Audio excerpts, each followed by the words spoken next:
Just understand these few things.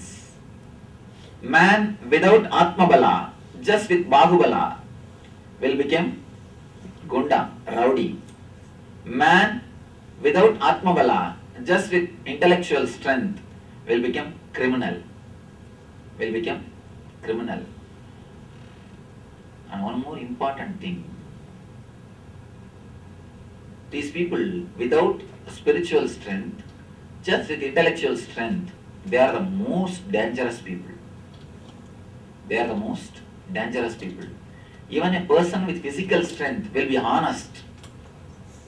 He will be straightforward. He will not play double game. But the people who are with intellectual strength, without spiritual strength, they are the most dangerous people. If they don't like somebody, if they want to do something, they will go to any extreme. They will go to any extreme. And one more thing, they will not be honest. These guys will have the swing of moods. The swing of moods, they will not be honest. They will be almost like a schizophrenia. They will be almost like a schizophrenia. They will go to any extreme to do anything. I have seen many guys, in front of me they will talk as if they are the great disciples. Just behind the back, they will do something else. They will do something else. Poor guys, they can't. They don't understand. They are cheating themselves. They are cheating themselves. The people with intellectual strength, without spiritual strength, they are the most cunning people, very dangerous. Third, the spiritual strength. Of course, only when a person achieves that, only when a person works for that, other two strengths are useful. When you work only through intellect, when you work only through head, again and again you create problem for yourself and for others.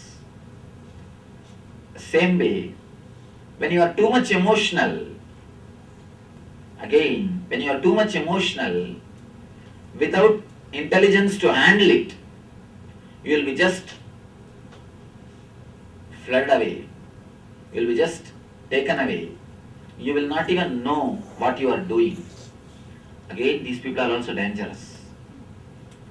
People who don't have intellectual intelligence to handle their emotion, just emotional, they are the people who will always fall into depression. They will always fall into depression. People ask me, Swamiji, again and again you say, love is God, but love hurts us so much. Love gives us too much of trouble. What do you say about it? I tell you one important thing. When I say love is God, you should have enough intelligence also to handle the love. As on now, we have emotion love, but not enough intelligence to handle love. Not enough intelligence to handle the love. It's a very important thing to handle love, to handle any emotion. When you don't have enough of spiritual strength, when you don't have enough balance, you will be just flooded away by the emotion. If you are carried away by the emotion, you will create trouble for yourself and for others. I've seen so many incidences in which people are just carried away by their emotion. They don't use their intelligence properly. I've seen many people, the moment they see me, they will show extraordinary devotion. People who fall at my feet immediately, the moment when they see me, if they fall at my feet, I'm always afraid of them. I'm afraid of them. Really, I tell you, the people who show too much of emotion, they will only be pulling your legs. They will be the people who will be pulling your legs. I always tell them, First analyze. First take your own time to understand. Then follow. If you just follow and I don't know tomorrow what you will decide. Tomorrow how your mood will take you. The people who are too much emotional without understanding, they come and tell me, oh Swamiji, you are my God, I believe you, you have to do everything for me. As if believing me, by believing me, they are doing a big favor for me. People don't understand, by believing me, they do favor for themselves. I have seen many people coming and telling me, I believe you, you have to do everything for me. As if, because they believe me, I am bound to them. By believing me, they are doing a big favor for me. Too much of emotion again creates headache for them and for me. And they will come with all the extraordinary proposals. They wanted me to get job for them. They wanted me to get everything for them. I am God as long as I do their homework. I am God as long as I do their homework. The moment I don't do their homework, what will happen? I will be pulled down from that throne. I will be pulled down from that chair.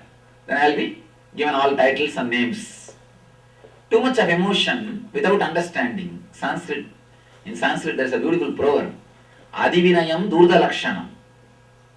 Means showing too much of devotion or humbleness without having understanding. They are the most dangerous guys. Much worse than snake. These guys, when their mood goes to this swing, they will do anything. When their mood goes to that swing, they will do anything. They will go to any extreme. Means just taken away by the emotion. If you are taken away by the emotion, again you will create trouble for yourself and for others. If you are taken away by the intellect, again you will disturb yourself and others. You need something in between. That's why Buddha says Madhyapanta, means the middle path. The power, ability to handle your intellect and emotion. The ability to handle your intellect and emotion. That is what I call Sama Adi. Sama means balanced, equal. When your head and heart is straightened, when your head and heart is balanced, you just drop into your being. Head and heart, balancing the head and heart is what I call Sama Adi. Sama Adi. Then you naturally fall into Samadhi. As long as you are caught in the head or in the heart, you will be continuously in trouble. All your trouble is nothing but fight between head and the heart. All your trouble is nothing but fight between head and the heart. Your whole life is nothing but dilemma. If you look into all your sufferings, the root will be dilemma. All your sufferings are rooted at one thing, which is dilemma. Fight between head and the heart. The moment the fight stops, the moment it is balanced, you fall into Samadhi. Next question. How to balance?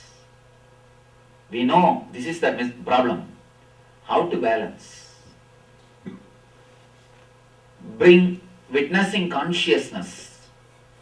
When you are intellectual, arrogant, violent, not caring for anybody, not bothering about any after effect or side effect, just witness your thoughts. Don't decide. Don't move. Don't do anything. Witness your thoughts. That will balance the intellect. Same way when you are emotional, hurt, disturbed, or greed, love, passion, lust, anger, any emotion, when it rises, create a deep witnessing consciousness. Never allow the frequency of the emotion higher than the frequency of your consciousness. two things: frequency of your consciousness and frequency of the emotions. As long as the frequency of your consciousness is higher, you will never be flooded, taken away by your emotion. The moment the frequency of the emotion becomes higher than the frequency of consciousness, you will be just taken away. You will be just flooded away. You will not even know what you are doing. As I was talking about the engrams yesterday, samskaras. Samskaras by themselves, they don't disturb you. The emotional attachment to the samskaras, that creates the trouble. If you have not created any emotional attachment to the samskara, whether love or hate, if you have not created any emotional attachment to the samskara, engrams, it will never come up and disturb you. It will come up and disturb you only if you have some attachment. Only if you have some attachment. The emotional attachment to the engrams is a thing which creates trouble for you, which creates deep disturbance for you. People ask me, Swamiji, you say we should not be attached. How can we be in the family? We have to be attached to our kids. We have to be attached to our husband. We have to be attached to our family. We have to be attached with everybody. What to do? Be very clear. The more attachment you have, you will be only troubling them more. You will be possessing them. When you really care for them, you will never have attachment. You will have something called love, which we need to understand very deeply. The difference between love and attachment. When you are attached, you reduce them as one of your possession. Almost like one more furniture. One more furniture. Furniture is after all dead. That will listen what you want. But a living beings cannot be possessed. You cannot do what you want with the living beings. When you are attached, you naturally suffocate them by your possessiveness, by your too much of asking attention from them or controlling them according to your ideology. Whenever you are attached, you will be creating trouble for yourself and for them. If you have love, the very idea of love will give freedom for the other person. Will give freedom to the other person. Love will create such a wonderful space in which you will also grow. You will let the other person grow. Love is such a beautiful space. You will never bind the other person. You will never bind the other person. You will never disturb the other person. You will never hurt the other person. You will know what has to be done. You will not have a confusion. With love, you will never have a confusion. With attachment, you will continuously have confusion. Should I tell this to him or not? Should I do this to him or not? Will he mistake me? Will he recognize me? Will he accept my decision? All these confusions will exist as long as you have attachment. The moment you enter into the space of love, your very presence will heal the other person. Your very presence will make the other person feel comfortable. Your very presence will make the other person grow. Your very presence will be